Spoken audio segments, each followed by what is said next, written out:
Welcome to The Explainer. Today, we're talking about something that's flowing through you right this second. This essential, life-sustaining river we call blood. We're going to explore what happens when the delicate balance in this system gets thrown off, leading to some really common blood disorders. So, let's frame our story with a question.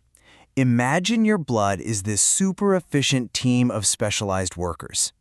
What happens when that team falls out of sync? If you have too many of one worker or maybe too few of another? Or what if some of them just go rogue? All right, so to really get a grip on what can go wrong, first, we've got to meet the players. Inside every single one of us, there's this incredibly complex and fascinating world flowing through our veins. Okay, so let's get this straight. Your blood isn't just, red stuff. It's actually this complex fluid. It's made of a yellowish liquid called plasma, and floating around in there is a whole team of cellular workers doing all the heavy lift. Here's a really easy way to think about them. You've got your oxygen delivery service. Those are your red blood cells. Then there's the security force, fighting off all the bad guys, your white blood cells. And finally, you have the emergency repair crew, patching up any leaks, your platelets. Let's start with that first worker, the red blood cell. For these guys, balance is everything, because their whole reason for being is to carry out one single critical mission. Yeah, their fancy name is erythrocytes. Each one is basically a tiny bag packed with a protein called hemoglobin, which acts like a little magnet for oxygen.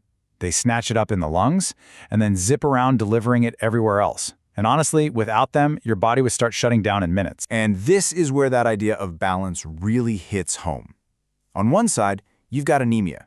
That's when you have too few red blood cells or not enough hemoglobin. And you feel it, right? You're tired, you're weak.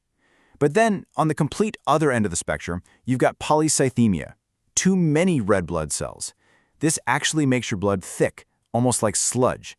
And ironically, that also makes it harder for your body to get the oxygen it needs. Now, if we look at the most common type, iron deficiency anemia, what's fascinating is that it's usually a clue, a symptom of something else going on, like a slow, steady blood loss somewhere.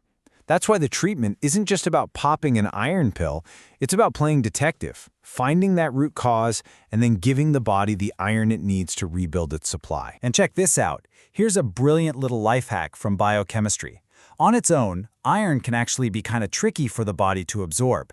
But if you add some vitamin C, like the kind you get in a glass of orange juice, it boosts that absorption like crazy. It's just a perfect little example of how a simple diet choice can make a medical treatment work so much better. Okay, next up, let's talk about the body's security force, the white blood cells. And with these guys, an imbalance creates two very different kinds of problems. Either you're left totally underdefended, or the defenders themselves become the threat. So these are your defenders, the leukocytes. They're a whole diverse squad of cells, constantly on patrol through your bloodstream and tissues, hunting down and destroying bacteria, viruses, you name it. Now, that underdefended problem? That's a condition called neutropenia. This is when your white blood cell count drops way too low. And with fewer security guards on patrol, the body is wide open to infections that it would normally shrug off without a problem. But then you have the rogue problem. This is something like leukemia. Here, cancerous white blood cells just start multiplying like crazy, crowding out all the healthy, normal ones. Your own security force is basically compromised from the inside.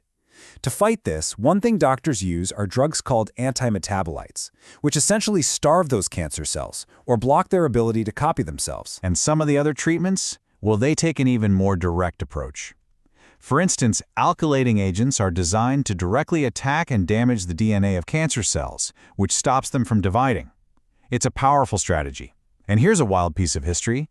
Some of the very first of these drugs are actually developed from the nitrogen mustards used as chemical weapons back in World War I. Just incredible. Okay, last but definitely not least, let's meet the emergency repair crew, the platelets.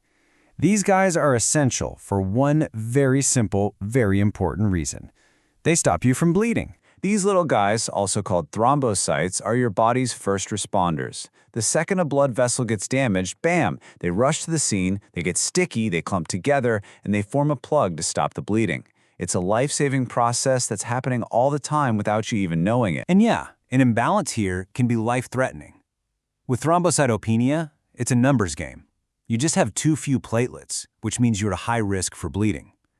But hemophilia is different. That's a process problem. You might have plenty of platelets, but you're missing other key proteins.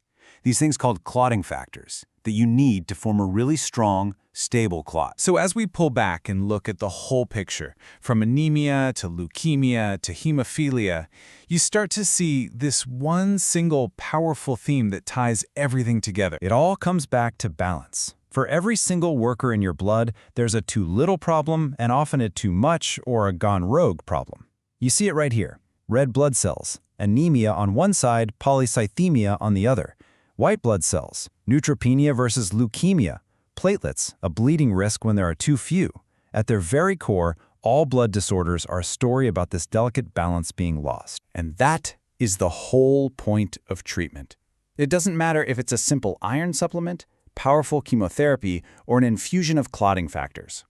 Every single intervention is trying to do the exact same thing.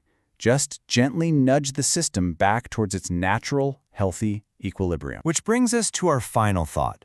Your blood is this dynamic, incredible system, working tirelessly in the background of your life. And simply understanding how important its delicate balance is, well, that's the first and maybe the most powerful step you can take to protect your own health. Thanks for joining us on The Explainer.